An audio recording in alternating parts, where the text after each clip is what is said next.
Okay, we got the message here. Let's get the message going, guys. These three guys aren't doing that.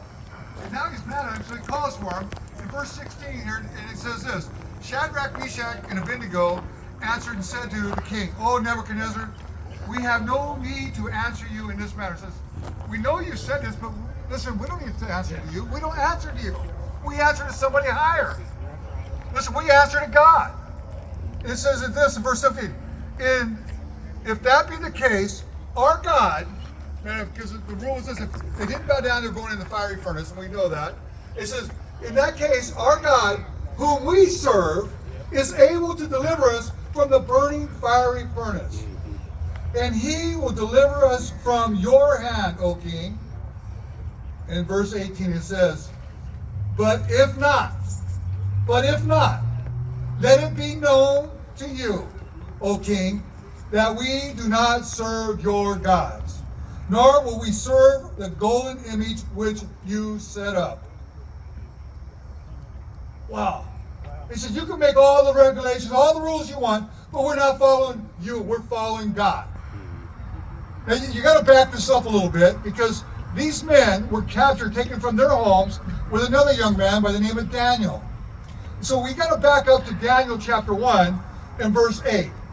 And if Daniel, these guys now, you think your life is rough, these guys became eunuchs. And if you want to know what that is, go read up and find out. Life's pretty rough becoming like that. Okay, in Daniel chapter 1, verse 8, they're captured. These men are better than the rest, and now they're set up, and Daniel finds favor with the guy in charge of all the eunuchs and all the people, the king's men, and he says this: but Daniel proposed, or determined in his heart, that he would not defile himself with a portion of the king's delicacies, nor with the wine which he drank. Therefore he requested of the chief of the eunuchs that he might not defile himself. Listen, he says, I am not going to eat what the king eats. Let me eat what my God says I should eat. And listen, he purposed, or he determined, that he was not going to defile himself with the king's wine, the king's drinks, the king's food. He said, then he goes on and says, let us test you. Let us be tested. Just give us 10 days. And it said they found favor, and they were better looking. These Daniel, Shadrach, Meshach, and Abednego were better looking and sharper than all the rest. But listen, in Hebrews chapter 13, verses 5 and 6 says this: let not your conduct be without covetousness. No, it doesn't say that, does it? It says, let your conduct be without covetousness. Be content with such things as you have. For he himself said, I will never leave you, or nor will I forsake you. So we may boldly say, the Lord is my helper, I will not fear. What can man do to me? Daniel knew this stuff. Shadrach, Meshach, and Abednego knew this stuff.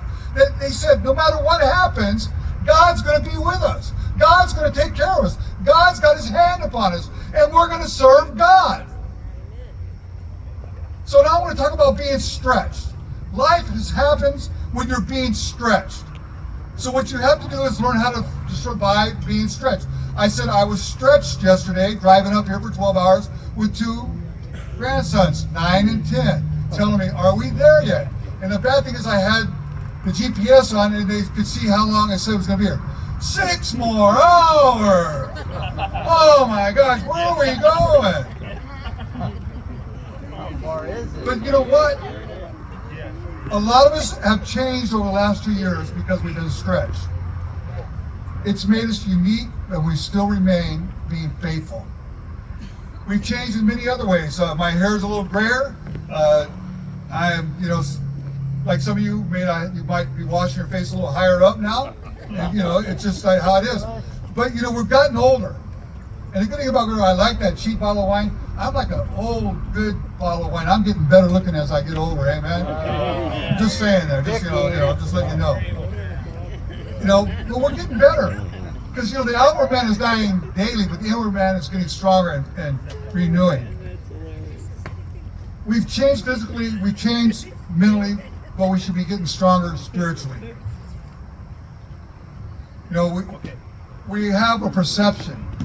And the problem is, it's not what we perceive ourselves, it's what I'm worried about what other people see me as, so I'm worried about what your perception of me, and I try to live up to that perception, and that's where we go wrong. And our government has a perception of what he wants, or they want from us. See, Nebuchadnezzar had a perception what he wanted from everybody, that was him to bow down when the music played to his idol. Now, in in 2 Corinthians chapter 3, verse 18, he says that we are to be transformed from glory to glory. I have a good friend that is building a youth camp there in Mariposa, Pastor Sam Hensley, and he always says from glory to glory. And he wants us to understand this. Now, I know that they just mentioned being transformed. I don't want a new life, but I want a new transformed life. I don't want a better life, I want a transformed life. And some of my favorite verses is Romans chapter 12, verse 1 and 2. It says, I beseech you therefore, brethren, by the mercies of God, that you present your bodies a living sacrifice, holy, acceptable to God, which is your reasonable service. God said, I'm never going to ask you to do something that's not reasonable or unreasonable. I'm going to ask you to do things you can do if you just trust me. And in verse 2 it says this, and be not conformed to this world, but be transformed by the renewing of your mind, that you may prove what is that good and acceptable, perfect will of God. See, we need to be transformed to what God wants us to be, and not what this world wants us to be. So the definition of stretch means this, is to expand, extend something to a greater size or length. When it comes to our lives, we're being stretched, and that we are growing. God stretches us so that we can grow to be more and more like Jesus and in his image. Now, a lot of people don't like being stretched. I saw, I think it was Vicky walking around with a shirt, his pain, your gain. When you go to the gym, I tell people it hurts to go to the gym, and it's hard because you're stretching your muscles, you're working your muscles, and there is pain in that. Now, I think the last year we have really been stretched from the state telling us that we could not meet, that we had to meet with masking. And we have been stretched. Listen, now, don't get this the wrong way. We are against each other. There's the group that says you need to mask up, you don't need to mask up, you need to vax up, you don't need to vax up. I don't give a rip whether you get masked or you don't mask, or you take the vaccine or you don't take the vaccine. Listen, we've all been challenged by this. We've all lost loved ones. We've all made COVID is real. Listen, it turned your pastor into a TV evangelist overnight. Amen. We've gotten on live. We're on YouTube. I didn't even know we had a YouTube channel for our church. I did not know how to operate it. I had to actually hand my iPad to my 10-year-old grandson, and he had to show me. You know, this stuff is supposed to help us. This technology, it just stresses me out. And this is my head. So I don't know where you're at now. I know there's that great reset we're talking about right now. And that great reset is my Jesus coming back. I don't know what they think it's going to be. Amen. That great recess is coming. It's going to happen soon. And listen, just like I said, who right now? It went crazy. Great John Revelation. This thing went crazy. I think we're done with it. You know what? I'm gonna off this one. But the bottom line is, okay, hold on. We need to take a stand for Jesus.